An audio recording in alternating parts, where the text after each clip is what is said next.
What I don't know why people do these things, but I know people want them, so here I am.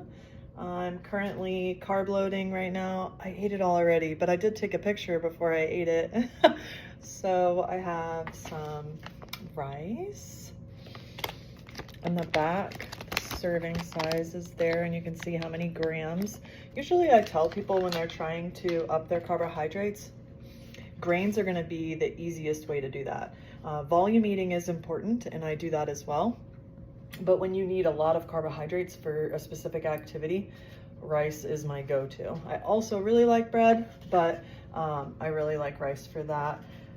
I typically do not eat rice. I only eat the meat on a regular day, but since I'm competing, I'm adding the rice because of the increased volume.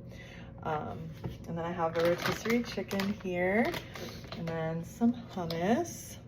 I like to eat all my food in the room just because A, it's cheaper, B, I can control the ingredients so I don't get gastrointestinal upset.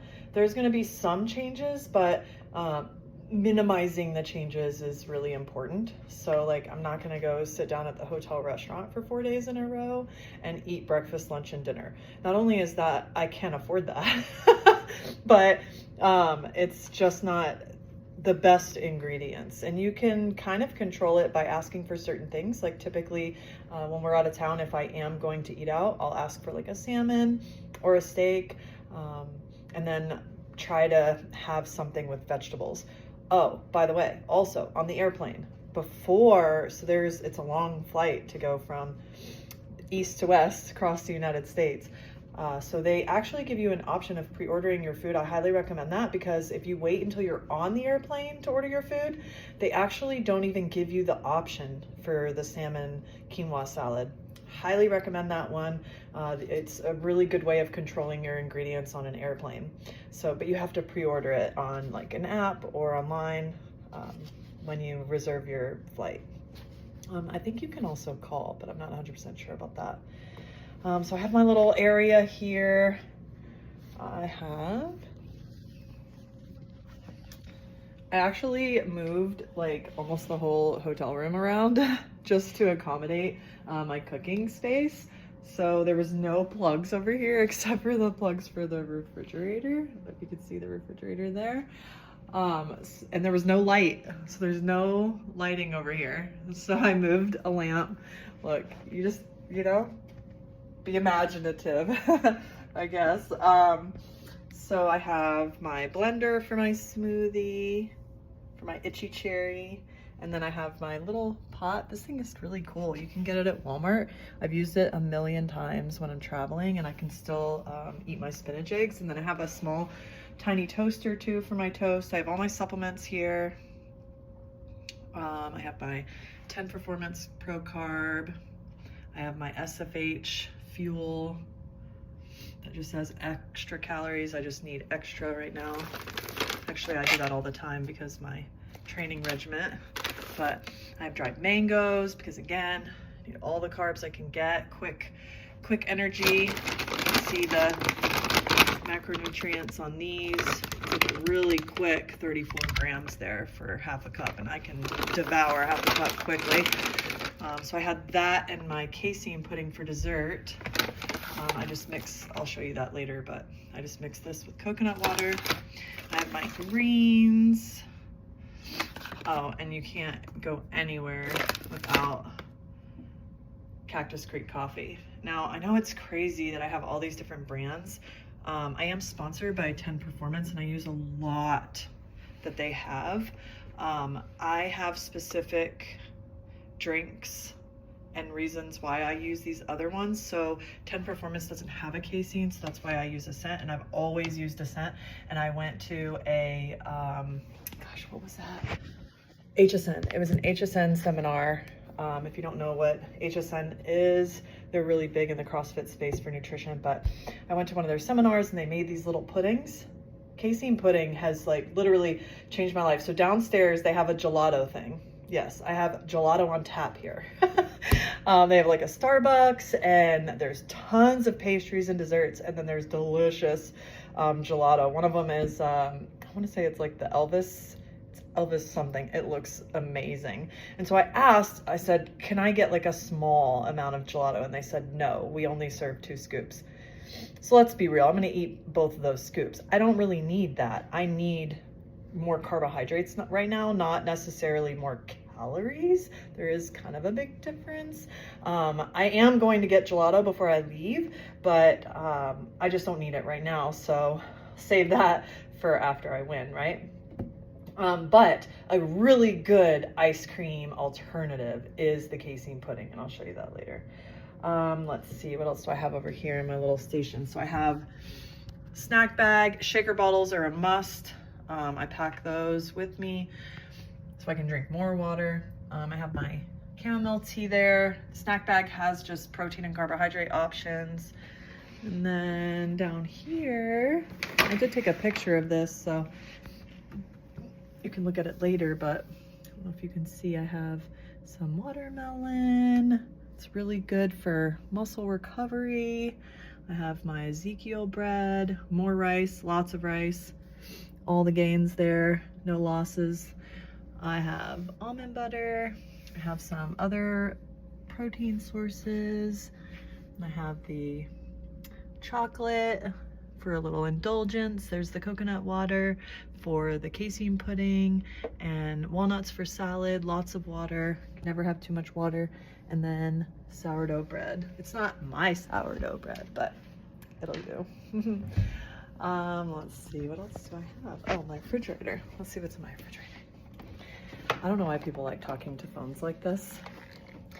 I don't really like it, but you know, I'm here for you guys. So I have immunity shots, must for traveling. Got some egg whites, that'll be for the morning. Some kombucha. If you ever are like trying to minimize alcohol in your life, I highly recommend kombucha. It's really, really good because it still gives you the same like feel, like you're still sipping something. It's a little fizzy, kind of like a beer. So I really like it, or like a cider. Down here I have some milk, some salad dressing, some coconut water, some creamer. I like to say that these are, so as you can see, I do have creamer here. So I pretty much for the most part eat meat and vegetables, nuts and seeds, some fruit, little starch, no sugar. But I do have, as you can see, a little bit of sugar here and there. I just am not gonna eat 2 scoops of gelato every day. I have more chicken. I have some feta cheese, eggs, salad. This is for my berry salad, which I'll do later. I have some more. I really, really like these. When I first started trying to get off of like mainstream candy, if you want to call it that, it's like Reese's and stuff, highly addictive. The thing is that this is just better ingredients. And if you've never heard of it, it's the Hail Mary. I don't really eat them very often. I only eat them when I travel now, but when I was trying to get off candy, because I ate a lot of candy back in the day, this was really good. And then another one, which I'm not eating these right now, this will be later with my kombucha. This is another one that's really good, Honey Mamas. I always try to look at the ingredients whenever I'm buying something and see like, what do they put in it? If I can't pronounce something, usually I don't buy it. So here's the ingredients. It's pretty good. And I just eat a little bit. I don't eat the whole thing. That's another thing, is when you stop eating like Reese's and those type of candies, you really stop overeating. Let's see, I think that, oh, my freezer. So I have some spinach in there for my spinach eggs. In the back, there's some frozen cherries, and then I'm freezing some bananas. So I just took bananas and put them in a plastic Ziploc bag, and that will go in my smoothie because I gotta have it Tina's way. That's it. I'm just kind of getting ready right now for check-in. So eating as much as I can because I'm gonna be sitting on bleachers for like hours. I remember last time I did check-in, I didn't bring any food and I was starving. So I'm just like smashing food right now. And then I'll eat again afterwards. So that's it for right now. Hey, I'm eating again. Yum yum. I'm just making that berry salad I promised you that I would show you. Oh, I made a mess. That's okay. All right, it just has a bunch of different berries, some feta cheese, super greens. I'll show you the greens real quick.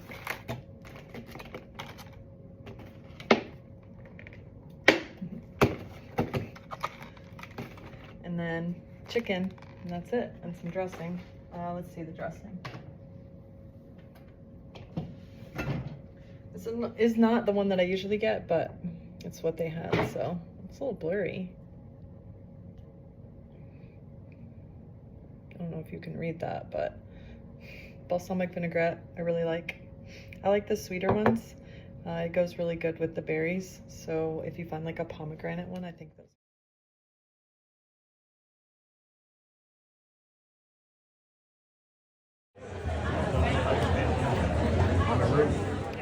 Okay, here I am again doing this video thing. So we just left the briefing and I'm back in the kitchen. Eating again. So I didn't have any groceries this morning, so I went straight to the grocery store and I ordered a protein, banana, peanut butter smoothie, and a coffee with half and half, like a cortado kind of thing. And when I got back, that's when you guys saw me in my last video, and I was making the rice and chicken and hummus. And then shortly, like maybe a couple hours later, I had a kombucha with a chocolate and a salad with chicken, and same chicken, the rotisserie chicken, and berries and feta and walnuts and balsamic vinaigrette. You guys saw that too. And I think that's all I had today. I had some greens.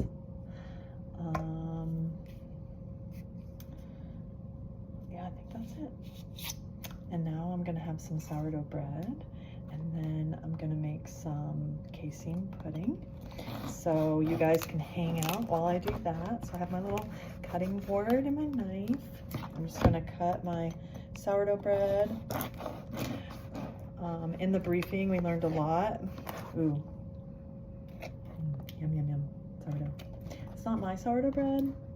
Shout out to Jen Blaylock. She likes to stick a loaf of sourdough bread in her suitcase. But I didn't have any room. Matter of fact, Justin was like, do you need all of this? I'm like, yeah, I need my little frying pan and all the things.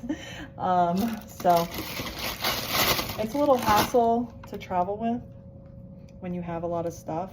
And honestly, before we started the games, we had gotten to the point to where every time we traveled, we only took a backpack and didn't even check any bags, or like a backpack and a purse or a fanny pack or something. Just because flights lose luggage all the time and it takes extra time to go to the baggage claim. It is quite freeing. We even went on an international trip and just took a backpack. That was crazy. Anyway, so at the briefing, we learned a lot of good stuff. One thing that I learned was that the lift, so there's like a complex where it's a deadlift, 2 power cleans, and 3 shoulder to overhead.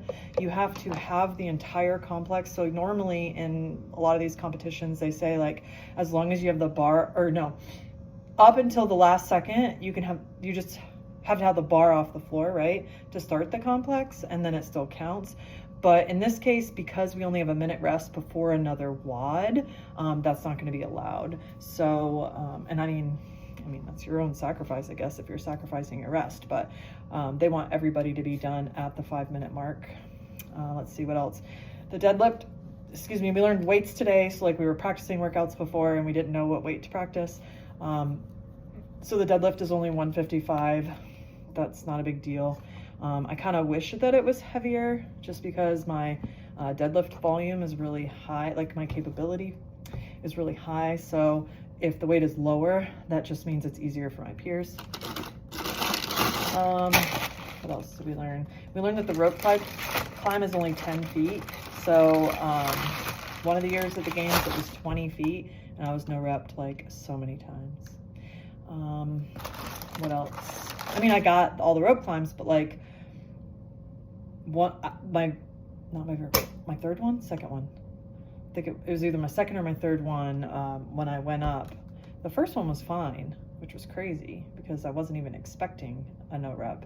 And I was right there. I got no rep. And there's something about a no rep that like, I don't know if it shuts down your central nervous system. I don't know if the psychology and your own muscle fatigue are like tied together somehow. I can't even make this up. And you can ask able-bodied people too, because I have friends who have had something like this happen before too.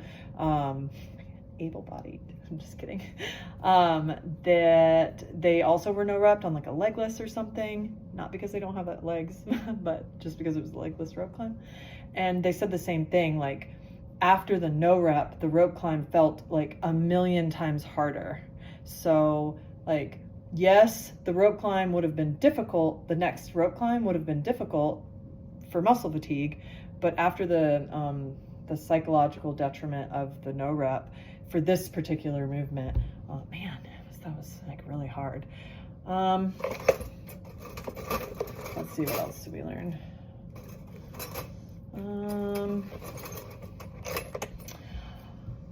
So Leslie gave me my banner and made me cry. And then I saw Jocelyn, and Jocelyn said that she did an interview and they asked her, you know, who has impacted her in the adaptive community, and she named me. So crying already a bunch of times. Also, you know, already shed some tears for Kevin and WheelWod in general, just because this event has meant so much to me and it changed my life completely. And I've done a lot. You wouldn't even believe. Like, I have a beautiful family, I have a beautiful home, I have a beautiful business. Why does everything have to be beautiful? I don't know. I guess I'm in the feels. No, my successful, thriving business, I should say. I have a lot of really wonderful coaches and staff that are just amazing. And, you know, our community is really amazing. We own several businesses, and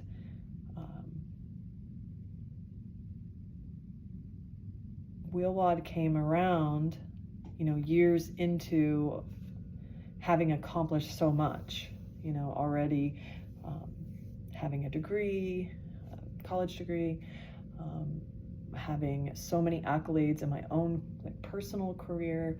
And there was like a shift though. It started with, okay, so this is why I don't do these. Like, how do you like not just keep talking? I don't know.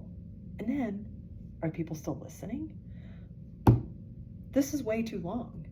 Humans only have 10-second attention spans. So how do they watch these videos? I watch my son watching these videos, commenting on other videos, and he's just listening to people talk.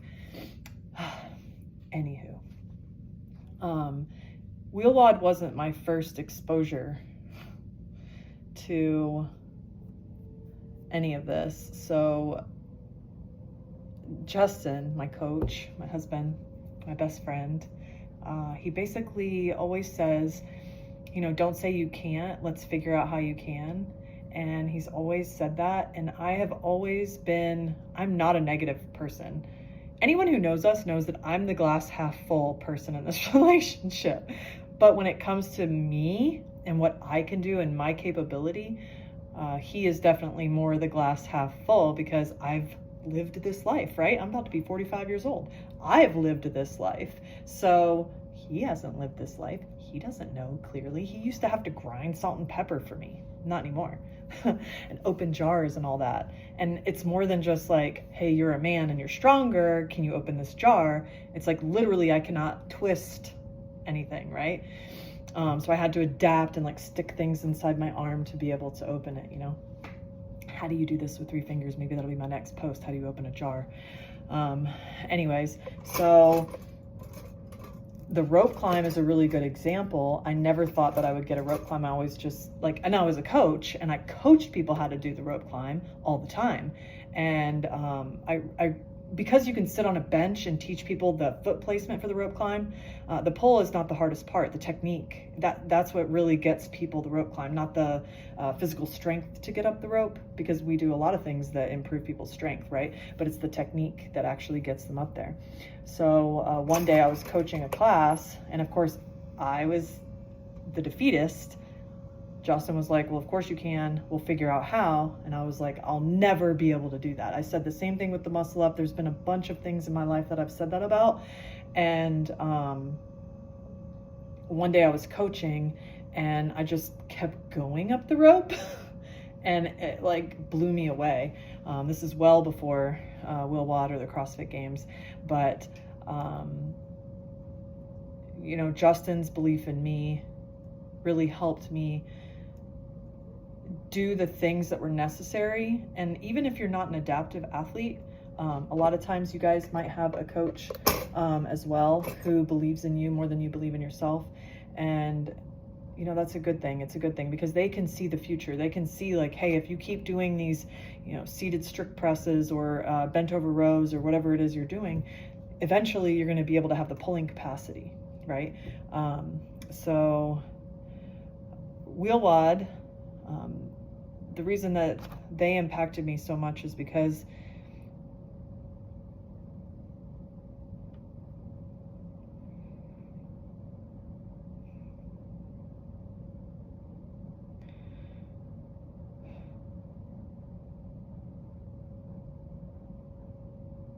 when it came to sports,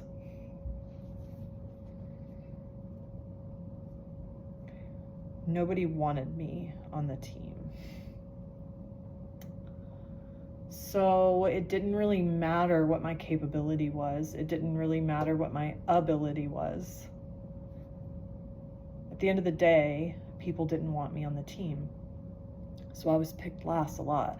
And yes, this is kind of an individual sport, as opposed to like, you know, being on a football team and you have a lot of team players.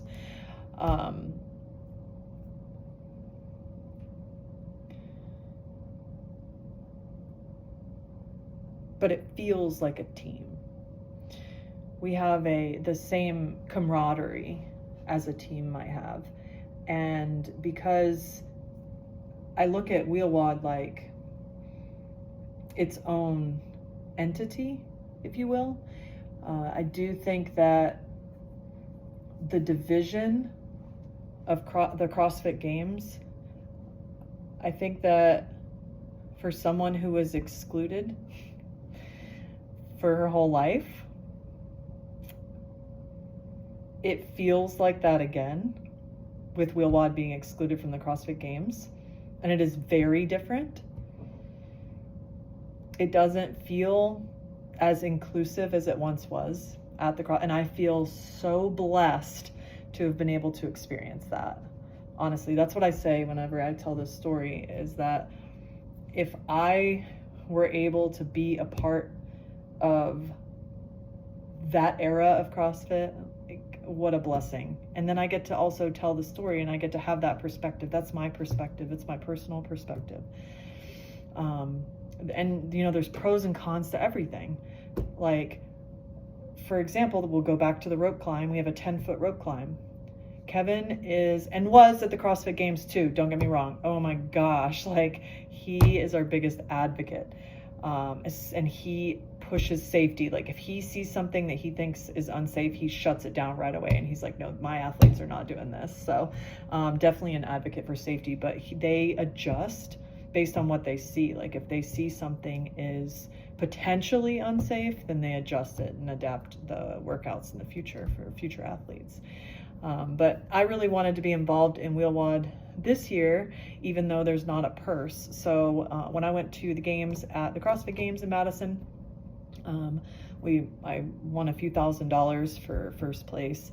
And also when I went to Wadapalooza, there was a purse there as well.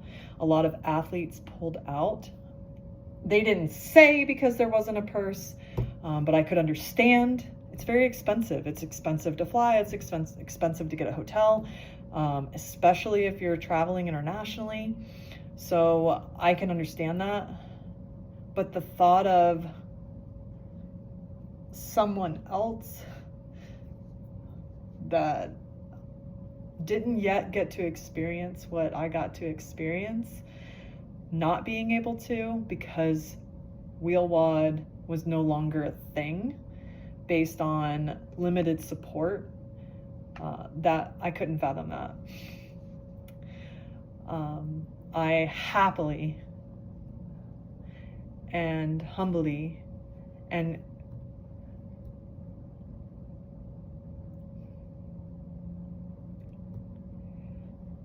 I just want to say that I'm extremely grateful, and I happily support WheelWod, and I'm here as an athlete to support this organization that changed my life so much. Now back to the sourdough bread, because that's more fun than all of this weepy stuff. Let's see. So, butter. Actually, being in the kitchen is like my favorite place, so welcome to my favorite place. And the kitchen can be anywhere. Like, it doesn't have to be at your house. I often say if there were an oven at the gym, I would live there. I say that all the time. I would never go home. It's actually very difficult to, it's very difficult to have a coffee and smoothie bar in your gym if you don't have that, unless you are letting somebody else run that. I don't recommend it. It's extremely difficult. But having a kitchen in regards to just the business side of it, if it was just your personal kitchen and you weren't open for business, that would be different. But if you're trying to start a meal prep company, or you're being pulled in so many directions as a gym owner, you just can't do it. It's funny too, because the people that we actually bought our gym from, they said, do not buy the coffee shop. But because I'm so passionate about coffee, nutrition, right? That's my whole thing. I wanted it. So I didn't at first. I partnered up with someone, and here's my toast. She was huge in helping us get that off the ground, and I just kind of keep it alive now. But getting an oven, that would be a whole nother animal. So I'm gonna say goodbye for right now, and I'll come back when I make my casein pudding. Bye.